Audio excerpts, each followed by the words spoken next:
"Sir, I'm going to have to ask you to step away from the flag."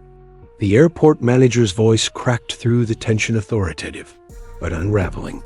His hand hovered inches from the casket draped in stars and stripes, unsure whether to enforce policy or retreat from something sacred. The Marine didn't move. His gloved hand remained locked on the flag, his spine straight as steel, eyes unblinking, silent, like a statue built to withstand time, shame, and indifference. Passengers froze mid-step. Conversations cut off mid-sentence. The atmosphere collapsed into stillness. Something ancient had entered Gate 42B, and the world knew instinctively it needed to kneel. I said, "Step back.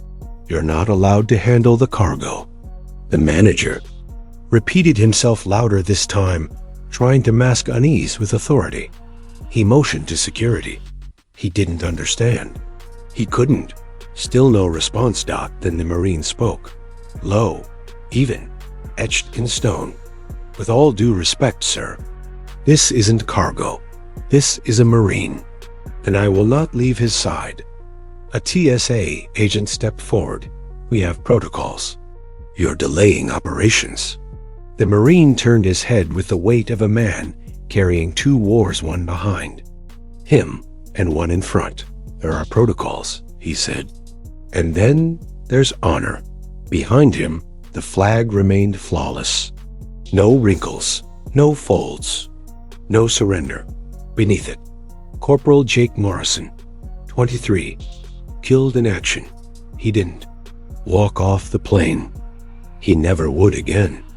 But Jake wasn't just a soldier. He was his soldier, the one he molded, the one who joked about country songs after firefights, the one he carried across a ridge under enemy fire, because Jake twisted his ankle, but still tried to walk on it, laughing like a fool. And now he was carrying him. One last time, the Marine Corps had given him a sacred task, a soul-bound duty. From the moment the casket touched American soil, no one else, no thing was allowed to take it from his side. Not even time. But this airport didn't care. Had delays, schedules, bags to scan, gates to reset. What was one more box on a conveyor belt? "Sir," the manager said, his voice sharpened with impatience, "this is not a funeral home. We don't do ceremonies. Step aside or we will remove you."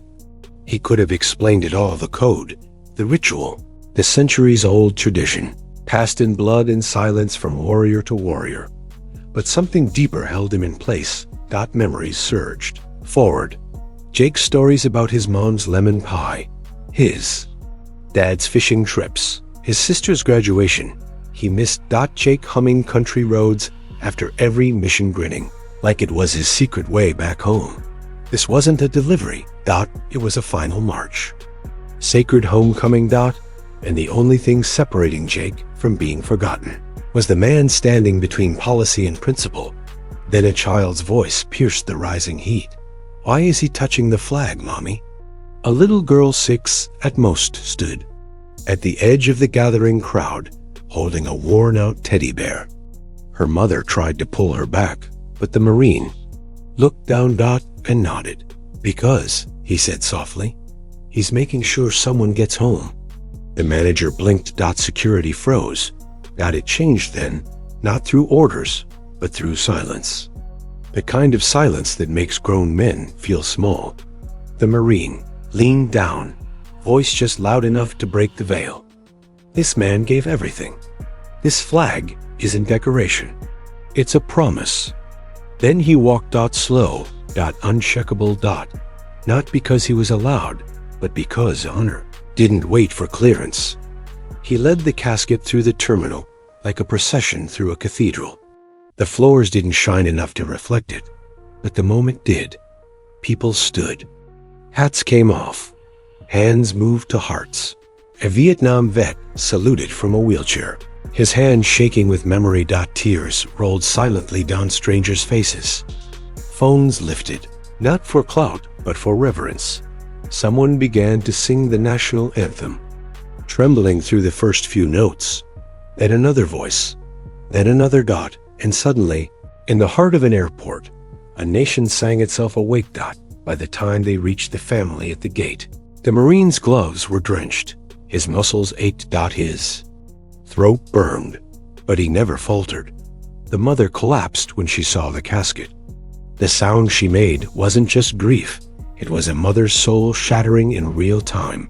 The father saluted, stiff and shaking. The sister fell to her knees, clutching the floor. "Welcome home, Jake," she whispered.